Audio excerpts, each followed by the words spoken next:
The movie begins in Leningrad in 1940. A young woman named Anya works as a seamstress in a factory where a young machinist, Vasily, who is very serious, notices her and even asks her to introduce him to her only relative, her brother Peter. However, Anya asks for a little more time, and the young man agrees to wait until the next day. But as the girl leaves for her lunch break, he quietly follows her, admiring her. Anya walks down the street, looking at a dirigible hovering above, from which German journalists are filming the city below. At this moment, a tram driven by Peter pulls up to an intersection. Suddenly, Anya realizes that a fast-moving truck is about to crash into the tram, and her brother will likely perish. Frozen in fear, she suddenly emits light waves that lift the truck into the air and throw it away from the intersection. The tram's windows shatter, injuring people, but a major accident is averted. This entire incident is captured on film by the journalists in the dirigible. As the shocked people try to recover, Peter jumps out of the tram, grabs Anya, and quickly takes her away.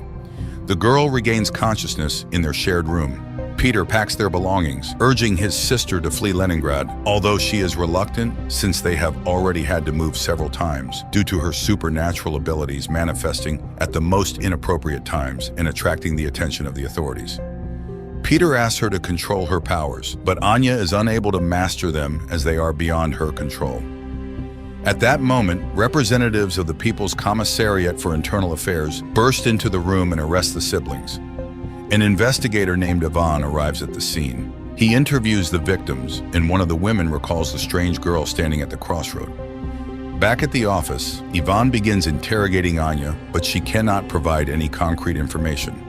She insists it was just an unfortunate accident, and then Ivan shows her photos from their previous residences where strange incidents and destruction occurred, prompting the siblings to move hastily.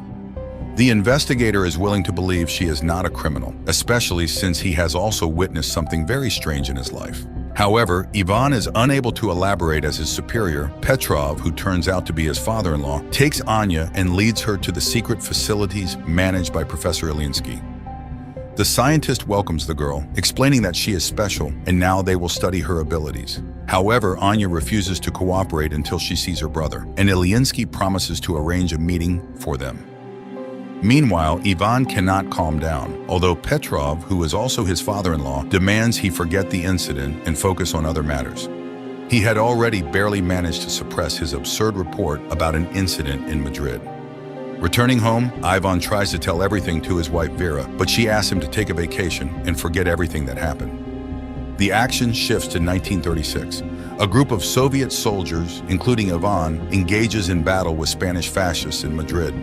Suddenly, a man in a strict coat and hat, wearing a strange mask, appears before them. Looking at the soldiers, he utters something incomprehensible, after which Ivan's comrades start shooting themselves one by one. Only Ivan finds the strength to shoot at the man in the mask. The man quickly disappears, leaving Ivan amidst his fallen comrades. The year is 1940. A man in a mask named Neumann and his assistant Katerina arrive in Munich, where the woman meets a Jewish boy named Baruch on the street who plays chess brilliantly. She offers him a ride with them, noting he can always leave if he does not like their school. An orphan agrees and gets into the car, where Neumann utters several hissing words, causing Baruch to fall asleep instantly. Neumann agrees that the boy is brilliant, but by no means possesses superpowers. However, Katerina is determined to help the boy. Meanwhile, in Moscow, Professor Ilinsky leads Anya to the laboratory where she will be studied, and fulfilling his promise, brings her to a cell to see her brother. Peter again asks her not to show her abilities, and she promises to write to him. Baruch is brought to an ancient castle owned by Neumann. The boy is laid in a hammock in a hall inhabited by many other teenagers. But when the adults leave, he wakes up and is frightened by the dark silhouettes surrounding him. Back in Moscow, Professor Ilinsky leads Anya to a separate room, more like a cell, and locks her in there. He then reports to Petrov that he has never seen anything like it. The girl is a scientific discovery, a unique case, to which the chief objects. She is a new weapon. Later, Anya is subjected to various tests, but she shows nothing special. Ivan cannot forget the incident, studying everything related to the strange explosion. The video footage of the accident also reaches Neumann, and he decides to fly to the USSR. There, the man is taken to meet with Professor Ilinsky. Neumann introduces himself as a worker from the Ahnenerbe organization and immediately determines that the professor is terminally ill. He offers to ease his pain if the professor allows him to speak with Anya. Ilinsky does not believe in his abilities, but Neumann utters something, and glowing waves emanate from him, enveloping the professor, causing him to lose consciousness. Taking advantage of this, Neumann searches his desk and takes some papers. Soon, Ilinsky regains consciousness, but strangely feels no pain. He agrees to arrange a meeting with Anya and leads the German to the laboratory. Neumann approaches the girl and secretly shows her an execution order for her brother. Then waves of unprecedented force begin to emanate from the girl, literally blowing up the entire laboratory. Neumann grabs her and escapes. Ivan sees from the window a man in a hat whom he immediately recognizes and runs to the laboratory where explosions are heard. But Neumann and the girl are nowhere to be found. The narrative shifts to 1924. In a remote Karelian village, a woman lives with two children, Peter and Anya. One day they go with the village boys into the forest. Suddenly, a pack of wolves leaps out at the children. The children freeze in fear, but waves emanate from Anya, scattering the beasts. When the men arrive at the clearing, they find the girl dead. 1940. Petrov enters the devastated laboratory, where people connected by tubes into a single organism and marked with the letter M lie in chairs. At first glance, this structure was not damaged by the explosion, as the injured Ilinsky lying nearby confirms. The professor reports that Anya caused all this and refuses to continue the experiments. Then Petrov shoots him. Afterward, he goes to Ilinsky's colleague, who everyone simply calls Professor Lyubov. Petrov asks her to activate the M squad. Learning about the professor's death, the woman refuses to help Petrov, but he reminds her of her family, and Lyubov reluctantly agrees. On the train, a customs officer searches Neumann's compartment and finds an iron sarcophagus with Anya inside. Unsure of what to do, he goes for help. Meanwhile, Anya envisions her own funeral following the incident with the wolves. Frightened, she comes to, and Neumann informs her that he is saving her. Anya tries to run, but the customs officers, who decided to detain the strange German, stop her.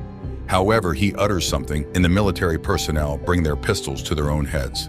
Neumann and Anya leave. At the same time in Moscow, Petrov reports to his colleagues that a member of the Ahnenerbe, which translates to ancestral heritage, Neumann has stolen a valuable exhibit from the USSR, the girl Anya. A squad has already been formed to pursue the German and will depart in a matter of days. Learning of this, Ivan requests to be included, but Petrov, feeling sorry for his daughter, refuses to do so. Neumann leads Anya to a spot where Katerina's car is waiting, and she drives the pair to the castle. It is apparent that the woman does not like Neumann's new toy, but he immediately says that Anya is just like him. At the castle, they are greeted by children whom Neumann calls his army. Anya is escorted to her room, and Neumann finds a guest in his office, Admiral Canaris, who is very interested in the scientist's research. But today, he has come to express his displeasure with Neumann's sabotage in the USSR, as it could start a war. Neumann reassures him and invites him to a formal dinner. Meanwhile, Anya is startled by a sound and sees Baruch in her room, trying to open her window to escape the castle. But Katerina and Neumann appear and stop him. While Katerina takes the boy away, Neumann tries to convince Anya that the castle is a paradise, and no one wants to leave of their own volition. And Katerina brings Baruch to a bedroom, reminding him that he must speak only German and not tell anyone his real name if he wants to live. But when she leaves, the other teenagers attack him. In Moscow, Ivan asks his wife to help him get enrolled in the squad, after which he goes to Professor Lyubov. He is interested in whether hypnosis can make a person do what another wants. The professor asks him not to travel to Germany, but he is determined to find the man in the mask. In the castle, Anya finds Baruch hanging. The boy tries to explain that the others hate him and beat him, therefore he wants to run away. But Anya admits that it was the same for her until she became strong, and he can too. Later, they find Neumann in the park, who promises Anya he will teach her to control her power. He explains that he inherited the castle from the person who adopted him, and now it serves as a refuge.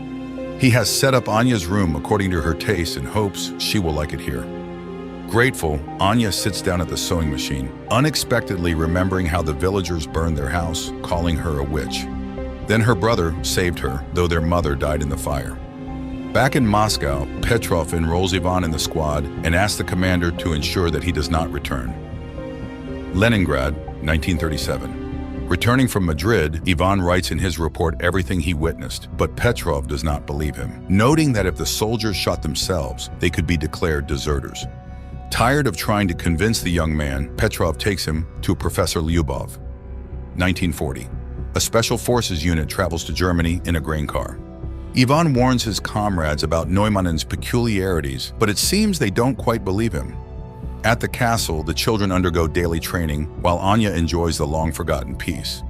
In the morning, Katerina brings her a box with a new dress sent by Neumann for her to wear at his birthday party. The girl goes out to the hall where the children are preparing decorations for the evening, and then they head to training. Baruch is afraid of heights and falls from a rope ladder, but no one pities him. After that, it's time for shooting practice, but the boy throws his pistol down and runs to the local cemetery where Neumann finds him. Baruch asks to be let go, but the scientist promises to teach him not to be afraid. Meanwhile, Squad M climbs out of the wagon, and Ivan remembers his training in 1936 before being sent to Madrid. Then his comrades met him coldly because he was the boss's son-in-law, but Ivan earned respect through hard work and cleverness. And now he is on a special mission. Suddenly, they are hailed by an old man who turns out to be their liaison and must take them to the castle. At the same time, Petrov is informed that the squad has successfully crossed the border. Guests start arriving at the castle. Neumann welcomes Canaris and escorts him to the hall where music plays, and ladies and gentlemen drink and talk about the beautiful evening. Neumann himself is enchanted by Anya's beauty, and she gives him a hand-embroidered handkerchief she made for him. Later, guests deliver laudatory speeches in honor of the birthday boy, and he invites Anya to dance to the envy of the present ladies. Canaris notices Katerina's displeasure, but the woman remains cold, rejecting his advances. She dislikes Canaris's interest in their wards, and he tells her that people are already coming for Anya from the USSR. Squad M reaches the forest house of their liaison, who supplies them with weapons and draws a path on a map, but then shots ring out. German soldiers have caught up with the saboteurs. A battle ensues and the Russians win. Later, the commander finishes off the wounded enemies and, unexpectedly for Ivan, shoots the liaison, indicating that they have no orders to return. At the castle, Canaris agrees to play chess with Baruch, and the boy wins. The admiral admires his genius, but upon learning that the boy is Jewish, he pulls out a pistol. Anya sees the man aiming at the child, and her powers activate. Guests watch in horror as everything in the hall begins to rise into the air. The admiral himself is lifted up, but at that moment Neumann grabs the girl by the shoulder. She faints and Canaris falls to the floor. Everything stops immediately, but people scream and scatter. The furious admiral orders all children to be destroyed within 3 days and departs. Neumann escorts Anya to her room and admires her because today she managed to stop. The girl does not understand why it is necessary to destroy the Jews, and Neumann reminds her that no one pitied them either, as they were not like everyone else. The man returns to his office where Katerina awaits him, but he does not accept her attentions because he is seriously captivated by Anya and hopes to succeed with her. However, Katerina is saddened by this turn in their relationship and reminds him of Canaris's order. But Neumann intends to make a profitable deal. The action shifts to Neumann's childhood when children laughed at him and drove him away. His parents were forced to put a mask with a digital lock on him so he couldn't harm anyone, and the boy suffered greatly from this. One day, his father complained to the landlord that his son was hindering his ability to fulfill his duties as a tenant, and the man came to see the unusual child. They explained to him that Neumann scared all the guests and caused his father to lose a finger. The year is 1940. The morning after the dinner, Anya goes out to the hall, but the servants who witnessed yesterday's incident look at her warily. Then the girl goes to the park, where she is met by an armed Katerina, but seeing the guards, she returns to the house. Later, Neumann conducts a meditation for the teenagers, asking Thor to give them strength.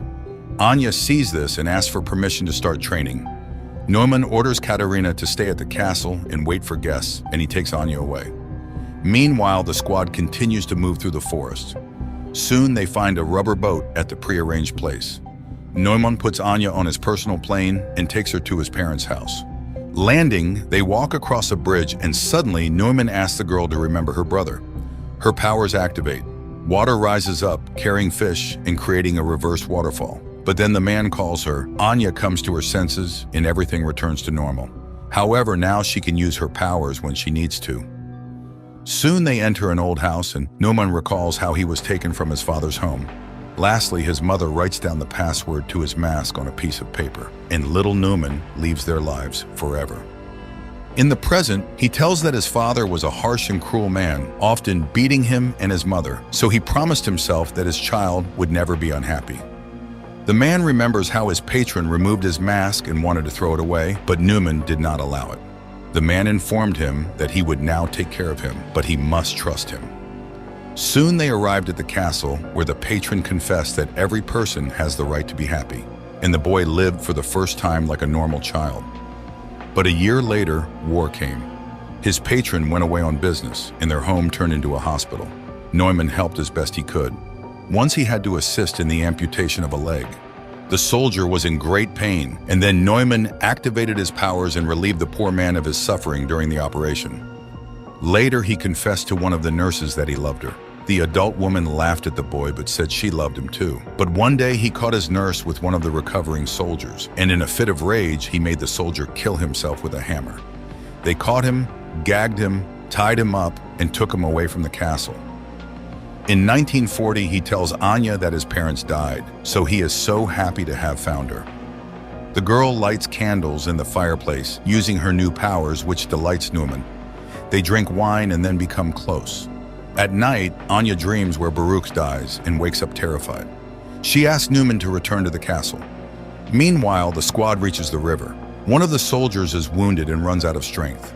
Then he takes his own life so as not to be a burden to his comrades. Only 3 remain, but they still row towards the castle. And there, Katerina, who can't sleep, reminisces about the past when she helped her mother, who worked in a psychiatric hospital, where one day they brought in a tied-up boy named Neumann. She then freed him, and he promised never to harm her. The year is 1936, Leningrad. Petrov attends a lecture by Professor Ilinsky, where he discusses a significant discovery in the field of controlling human memory and emotions. Ilinsky's colleague, Professor Lubov, is inspired by the future changes, as people with good mental health will be able to work better and create a brilliant future for themselves and their children. The Project M envisions a new society where happy people with immense productivity and willpower will live. Petrov asks about the use of these discoveries in the military sphere, arguing that if a new society is to be built, it must be able to defend itself. However, Lyubov categorically opposes totalitarianism. After the lecture, Petrov offers Ilinsky full support for their program if he agrees to operate under military auspices.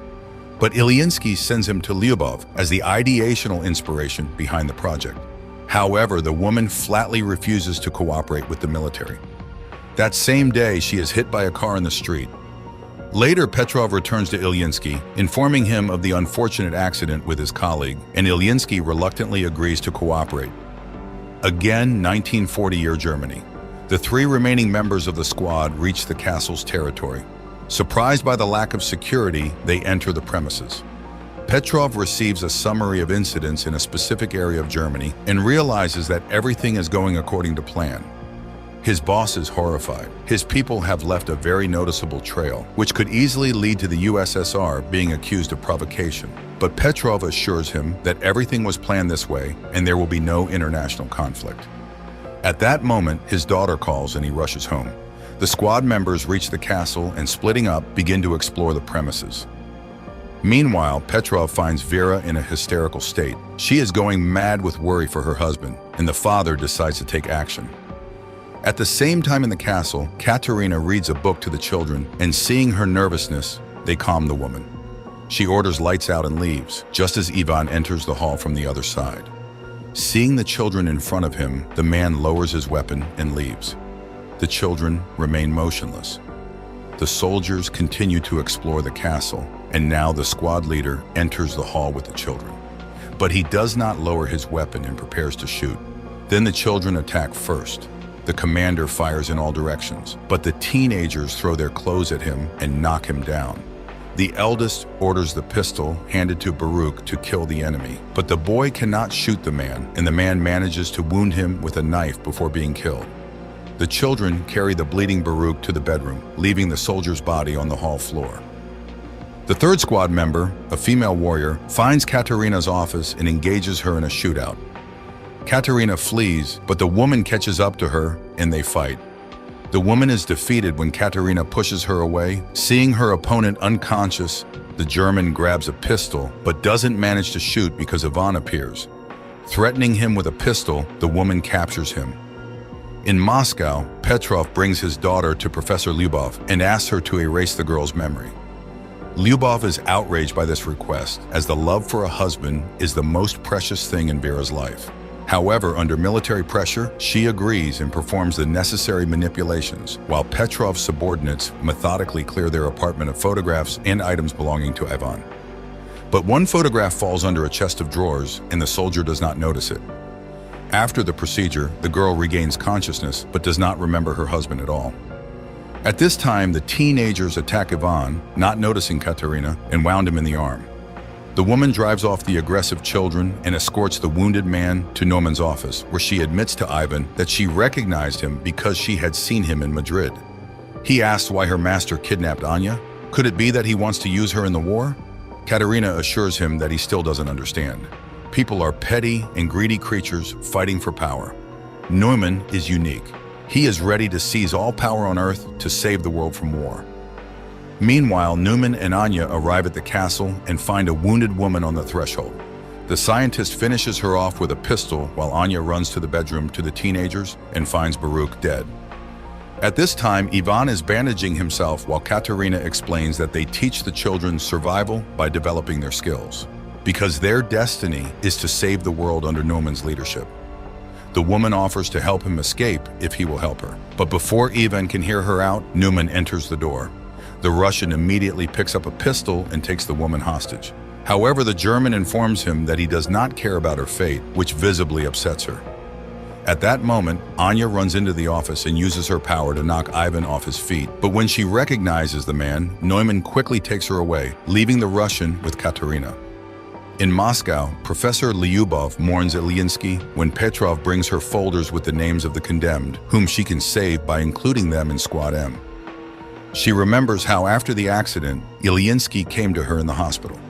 The man was shocked to learn that she had been mutilated by the military, but he was frightened and could not refuse to cooperate. Now the woman is alone and forced to make difficult decisions. She takes out a vial of M activator and recalls Ivan's story about the man in the mask. After his return from Madrid, she worked with his memory, suggesting removing the traumatic memories of his comrades' deaths. But Ivan refused to erase his life. And now the young man is chained in a cell in the castle of the man in the mask. Later, Anya visits him, accusing him of killing Baruch, but the boy denies it, and he is not particularly interested in her fate. He only wants to destroy Neumann because all evil comes from him. He hypnotizes children, turning them into killers. Their conversation is interrupted by Neumann's appearance. After sending Anya away, he thanks the young man for revealing his vulnerability, as he is the only one who could stand up to him. To prove it, the scientist shows the finger shot off by Ivan in Madrid. He too is special, and Neumann really wants the Russian to join his side. Yes, he killed his friends, but it was war. He came to Ahnenerbe to find gifted people. Anya is like him, and they are the future. He asks Ivan to admit why he is immune to his hypnosis. Then Ivan reveals that there is a whole squad like him, Squad M. There are many of them, and they will all be here soon. So Neumann cannot hide. After talking with Ivan, Neumann finds Anya in the castle's backyard. The girl asks him to hand over all affairs to Katerina and to leave this place forever. But Neumann does not want to run because they are extraordinary people, and when they are together, they are unbeatable. He asks for her help in defending their new home. Later, he thanks Katerina for managing the situation and confesses that he is glad she was not hurt during the Russian raid. Meanwhile, Anya remembers how in Moscow she wrote letters to her brother while locked up in the laboratory. She used to give them to the professor, but she could not have imagined that he read her letters to Peter, who was undergoing mental processing as a participant in Squad M. At this time, she burns them in the backyard of the castle, hoping that life will give her a chance to start over. Later, the castle's inhabitants conduct a funeral rite for Baruch. The teenagers carry the boy's body to the seashore, where the cemetery is located, and burn it on a ritual pyre. Anya is shocked by the number of children's graves and realizes that Ivan was telling the truth. Katerina urges her to leave and save herself. Anya runs to Ivan's cell and asks him to tell her what he saw in Madrid that was so special. The boy talks about the death of his comrades in Neumann's chilling whisper, but the German doesn't know that he just had a misfire. He is not special and survived only because of the pistol's malfunction. But if Neumann finds out, he will kill him immediately, and only Anya can stand up to him. Out of the darkness comes Katerina, who has heard everything. She will let them go if they leave forever. Neumann is planning to sell the children to Canaris, and Anya can do nothing about it. They are weapons, and it is high time the Russian understood this. But Anya runs away while Katerina frees Ivan from his chains and advises him to make sure the German never finds them. Meanwhile in Moscow, Petrov enjoys his daughter's good mood, hoping she will meet another man, marry, and give him grandchildren. The girl is lively and cheerful, unaware that the photo under the dresser awaits its moment. At this time, Neumann orders the Russian man to be killed, and he goes to look for Anya. Meanwhile, Katerina leads Ivan to her car, where Neumann's guard catches up with them. He engages in a fight with the Russian, and when he is about to kill him, Katerina attacks the guard. The guard is much stronger, and Katerina has to shoot. The teenagers hear the sound and run into the courtyard while Katerina puts Ivan in the car and drives him away from the estate. Neumann finds Anya at the cemetery. The girl asks him to let the children go, but he refuses. They are insignificant to him because he hopes to build a new world using their combined powers. Moreover, they will definitely have a son who will be the strongest and greatest on the planet. Hearing this, Anya wants to leave. Then Neumann sees Katerina's car and realizes what she is about to do. He puts on his quantum mask, which greatly amplifies the power of his voice, and begins to speak while Ivan stands on the car step and aims an assault rifle at him. The mask works. Katerina's car loses control and crashes from a high cliff into the water, but Ivan manages to jump from the step and survives. Then, members of the 2nd Squad M, who were heading to the castle, covering for the distracting maneuvers of the 1st Squad, open fire on Neumann. But the soldiers are programmed for total destruction, and one of them engages in a fight with Ivan, not realizing he is an ally. The young man has to kill the soldier. Neumann asks Anya to activate her power, and the girl begins to do so when she recognizes one of the soldiers as her brother. Neumann is knocked down by her force, rocks crash from the sky, and the girl runs to Peter, realizing that this time he is indeed dead. Anya's powers activate again when Neumann falls from Ivan's shot. The girl mourns her brother as teenagers appear on the road. Ivan grabs Anya and drags her away while the children pick up Neumann's body and carry it into the castle. The Russians run to the airplane and manage to take off at the last moment. 9 months later, Neumann, who survived the injury, listens to Hitler's speeches and experiments with a new kind of influence on people, broadcasting his voice through radio equipment. Meanwhile, in Anya's native village, a bearded Ivan arrives from the woods as his woman is about to give birth. Pregnant Anya is dragged into the village where women come to help. As the birth proceeds, an announcement about the start of the war with Germany is broadcast from the speakers. Later, surrounded by streams of power, Anya gives birth to a healthy baby boy. Neumann is immediately informed by a fortune-telling girl. Then one of the villagers recognizes Anya and hurries to tell his fellow villagers whom they have just helped. But Ivan stops him when bombers appear in the sky, from which a large number of paratroopers descend.